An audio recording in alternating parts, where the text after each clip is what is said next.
Okay, mga madam, ito po yung ating binili na ito po yung liquid detergent. Bali, 10 liters ang aking binili. Pagkatapos, andito na rin yung procedure. Easy mix yung product na yan. So, napakadali lang gawin. Ito po yung tubig na 10 litro. Ito naman yung pagtitimplahan natin at ito yung ating gagamitin. So, i-mix lang natin muna. Ilagay muna natin yung kalahati, yung 5 litro.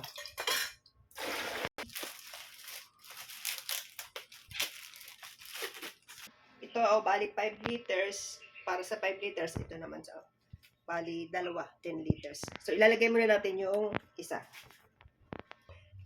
Takpak lang natin. Sige. At haluin po natin ng halong-halo. Yung wala ka lang makikita na parang mga, wala na pong dapat ganito. So, yun, medyo lumalapot-lapot na siya. Tapos, titingnan mo, pag wala na siyang medyo matalas. So, maglalagay na tayo ng yung pang isang ito. So, ilagay na natin yung isa pang 5 liters. Para sa 5 liters ito. Yung isa pang pouch. Ang dahilan kung bakit kaunti lang muna ng tubig ang ilagay para mas may siyang haluin. Mahihirapan kasi kayo kapag inilagay nyo na lang kaagad lahat ng tubig, yung 10 liters ay itutudo nyo, mas mahihirapan kayong maghalo. So, haluin uli natin.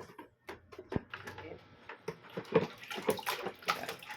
Unti-unti na natin idagdag yung natitira natin tubig na 5 liters. Habang dire-diretso ang paghahalo. So, ilagay na natin lahat ang tubig para maging sakto siya na 12 liters lahat. Yan. Kung may mas malaki kayong timba, doon yung timbang para hindi kayo mahirapan. So, halo lang ng halo. Halo ng halo. Para wala siyang ma-stuck sa ilalim. Ito. Yan o. Medyo maganda na. Pero malabnaw pa. Kailangan pa nating haluin. Binili ko ito guys sa Shopee. Pero meron din sa Lazada. Ito o. Meron na siyang manual o procedure kung paano nyo gagawin. Easy Mix ang niya brand. Napakadaling gawin. Saka mabango siya.